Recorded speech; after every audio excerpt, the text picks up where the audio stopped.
For today's mini vlog, so ito nga na naman ang inyong nag-iisang nagpipiling vlogger. Sino pa ba ang inyong Ma'am Shimi? So ito nga yung araw ng Sabado.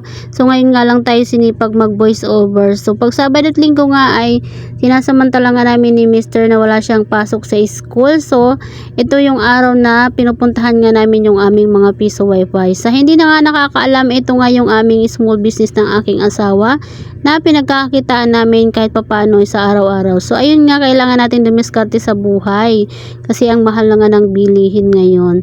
So ito yung araw ng schedule nga ng pagpapakabit namin ng fiber. So kaya kasi nga ay medyo humina nga yung aming kita ng mga nakaraang buwan. So sumabay pa talaga siya na na-hospital nga ako at kailangan namin ng pagkakapirahan nga noon talagang sumabay talaga siya. Pero gayon pa man ay okay lang yon, ganun talaga ang business. Minsan talaga ay humihina ang kita, kaya kailangan lang natin talagang lumaban sa buhay. So kailangan natin kung ano yung dapat gawin natin. Kung kailangan ayusin natin. Kaya agad-agad na nga namin to inayos ng aking asawa nung malaman nga namin na humina nga ang signal ng aming wifi. So nagpakabit agad kami ng fiber dito sa Barangay Balugo. So dito nga kami ngayon at agad nga nasikaso ng aking asawa yung pagperma at para mabilis na nga siyang may kabit. So at dahil ngayon nagahan namin nga ng umalis ng bahay, so hindi na nga kami nakapag-almusal. So ayan, bumili nga muna ako ng tinapay dyan at nagugutom na nga ako.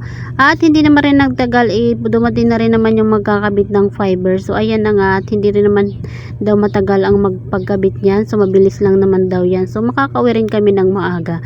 So ayan mga people, sa gusto rin naman bumili ng piso wifi, nagbebenta rin naman kami ng piso wifi. At sa mga gusto rin magpakabit ng piso wifi, pwede rin kayong magpakabit sa amin. So message nyo lang ako or comment dyan sa baba. So ayun lang people, thank you for watching.